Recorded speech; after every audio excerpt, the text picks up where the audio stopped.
Hello student. आज की class में मैं आपको संयोजन के सिद्धांत के अंतर्गत प्रवाह के बारे में बताने जा रही हूँ।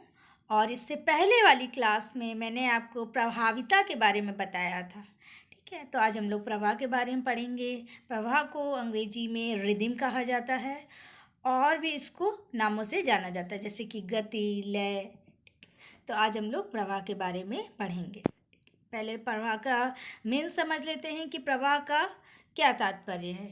ठीक है, संतुलन के साथ साथ चित्र में ये एक ऐसा तत्व है कि गति यदि नहीं होती है, गति यानी कि प्रवाह नहीं होती है, तो चित्र जो है वो स्थिर प्रतीत होता है। मतलब कि जहाँ रखा है वहीं वो प्रतीत होता है और उसमें एक लयात्मकता का भाव नहीं उत्पन्न होता है प्रवाह के ना होने से। एक आकृति यदि दोनों हाथ नीचे करके सीधी मुद्रा में चित्रित है, एक आकृति यदि उसके दोनों हाथ नीचे साइड हैं और वो सीधी मुद्रा में अंकित है, ठीक है। और एक आकृति की जो भंगिमा है, यानी कि खड़े होने की जो भंगिमा है, वो कुछ क्रियाशील अवस्था में है कि कुछ कर रही है, दौड़ रही है, डांस कर रही है, तो वो क्रियाशील अवस्था हो जाएगी। ठीक है, क्रियाशील अवस्था में है तो दूसरी वाली आकृति अधिक कलात्मक तथा गतिशील मानी जाती है। देखिएगा कि जो सीधी खड़ी हुई आकृति है वो स्थिर है, ठीक है, क्योंकि उसमें कोई भी क्रिया नहीं हो रही है, कोई भी लयात्मकता का भाव नहीं दिखाई दे रहा है। परंतु जो हमारी दूसरी वाली आकृति है वो दौड़ रही है या फिर नृत्य करती हुई दिख रही है, तो उसमें लयात्मकता का भाव उत्पन्न हो रहा है, तो वो ज़्यादा कलात्मक और गतिशील मानी जाएगी, वो जो वाली आकृति है, ठीक है, जो चित्र के सौंदर्य में वृद्धि करती है। उसी प्रकार चित्र के तत्वों का इस प्रकार अंकन दर्शक की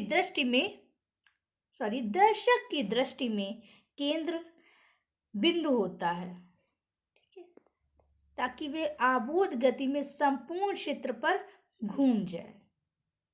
यही गति का लय है।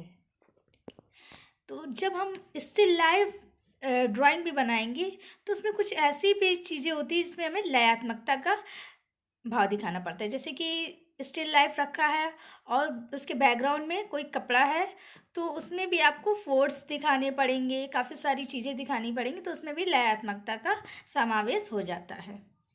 लय के लिए अंग्रेजी भाषा में रिदम शब्द प्रयोग किया गया है, जो कि मैंने स्टार्टिंग में आपको बताया कि लय के लिए लय को अंग्रेजी में रिदम कहते हैं, जिसकी उत्पत्ति ग्रीक शब्द रिनेंस से हुई है, ठीक है, जिसका अर्थ है प्रवाह। ठीक है, यानी कि जो रिदम है उसका अर्थ प्रवाह हो जाएगा। ये था प्रवाह का अर्थ, जो कि मैंने अभी आपको बताया। इसके बाद हम लोग पढ़ेंगे प्रवाह के बारे में ही। प्रवाह युक्त चित्र में नेत्र को उलझन अथवा कष्टदायक विरोधाभास का सामना नहीं करना पड़ता है, क्योंकि जब आप प्रवाहमयी रेखाएं दिखाएंगे तो उसमें लयात्मकता का समावेश अवश्य होगा और कोई भी जो रेखाएं हैं वो कोणीय नहीं होंगी, सारी लयात्मक रेखाएं होंगी, इसलिए कोई भी कष्टदायक विरोधाभास का सामना नहीं करना पड़ता है। यह प्रवाह रेखा रूप, वर्ण अथवा तान सभी मिलकर उत्पन्न करते हैं। जो चित्र में गति है तो ये कला के जो तत्व हैं आपके रेखा, रूप, वर्ण, तान, बोध, ये सभी मिलकर उत्पन्न करते हैं। जब तक ये तत्व का समावेश नहीं होगा तब तक आपका गति नहीं दिखेगी। तो ये जो कला के तत्व हैं इनका भी होना अवश्य है पूर्ण रूप से। लय का चित्रकला में विशेष महत्व रहा है। लय यानी कि जो प्रवाह है उसका चित्रकला में विशेष महत्व रहा है, क्योंकि दर्शक की दृष्टि यदि एक ही दिशा में बढ़ती जाती है, यानी किसी एक ही दिशा को देख रहा है, तो निरस्ता उत्पन्न हो जाती है। किंतु यदि इसमें कुछ कलात्मकता लाते हुए रूपों को ऊपर से नीचे या फिर दाएं से बाएं रूप में चित्रित किया जाता है तो वहाँ सरस लयात्मक वातावरण क्रियान्वित होता है। यदि किसी चित्र में प्रकृति चित्रण यानी कि लैंडस्केप, क्षैतिज यानी कि नीचे पड़ी हुई रेखा सरल रेखाओं से किया जाता है और दूसरे में गतिशील रेखाओं के माध्यम से, तो दूसरा वाला चित्र अधिक आकर्षित करता है क्योंकि इसमें गतिशील वक्र रेखाओं के माध्यम से लय की सृष्टि हो जाती है। लय की जो सृष्टि हो जाती है, जैसे कि मैंने आपको स्टार्टिंग में मानवकृतियाँ बताई थी कि 2 मानवकृतियाँ हैं, एक सीधी खड़ी हुई मुद्रा में है, दूसरी जो भंगिमा है वो क्रिया करते हुए दिखाई गई है। जो दूसरी वाली है वो कलात्मक दृष्टि से गतिशील मानी जाएगी। उसी प्रकार से यहाँ पे जो मैंने लैंडस्केप बताया, मतलब कि लैंडस्केप के बारे में बता रही हूँ, तो उसमें भी यही चीज़ होगी, ठीक है। जिसमें लयात्मकता दिखाई जाएगी वह ज़्यादा आकर्षित होगी और जिसमें केवल सरल रेखाओं या क्षैतिज रेखाओं का प्रयोग करके बना दिया जाएगा वो कम आकर्षित लगेगी, ठीक है। इसके बाद हम लोग पढ़ेंगे प्रवाह की परिभाषा। तो प्रवाह की परिभाषा आप लोग बहुत अच्छे से पढ़िएगा, ठीक है, क्योंकि परिभाषा लिखने से अलग से प्रवाह की परिभाषा। प्रवाह का अर्थ चित्र भूमि पर दृष्टि का स्वतंत्र आबोध एवं मधुर विचरण अथवा गति होता है। तो ये थी प्रवाह की छोटी सी परिभाषा। इसके बाद हम लोग पढ़ेंगे अब है आपका गति के प्रकार, यानी कि जो प्रवाह है उसके प्रकार। ये मैंने जो आपको रेखा चैप्टर पढ़ाया था उसमें भी काफ़ी सारी रेखाएं बताई थी। अगर वो आप लोगों ने पढ़ा है तो इसके बारे में आप लोग अच्छे से समझ लेंगे। चित्र में गति साधारणतया 3 प्रकार की होती है। कौन कौन सी?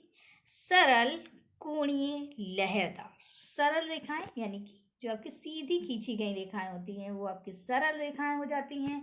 जैसे सरल रेखा एक बिंदु से दूसरे बिंदु तक मानी जाती है, जैसे कि एक बिंदु है और फिर ये दूसरा बिंदु है, फिर ऐसे लाइन खींच देंगे तो ये आपकी सरल रेखा मानी जाएगी, ठीक है।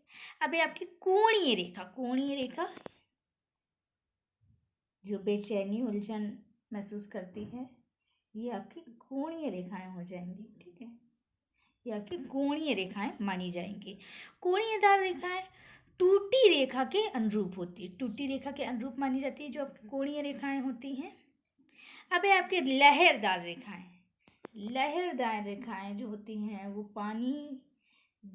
पानी से आपको बहुत अच्छा उदाहरण मिल जाएगा। समुद्र में जो लहरें उठती हैं तो ये आपकी लहरदार रेखाएं हो जाएंगी। लहरदार रेखाएं सर्पाकार अथवा वरद मुतान के अनुभव के अनुरूप होती हैं, जो आपकी लहरदार रेखाएं होती हैं, ठीक है। तो अब इसी के बारे में हम लोग थोड़ा सा और भी जानकारी प्राप्त करेंगे। मानव प्रकृति लहरदार गति में आनंद भूति का अनुभव करती है और जो गति का सुख है वो उसको प्राप्त करती है। यदि प्रकृति भी गति में लहरदार मार्ग को अपनाती है तो प्रकृति में सरल रेखा अभाव हो जाता है।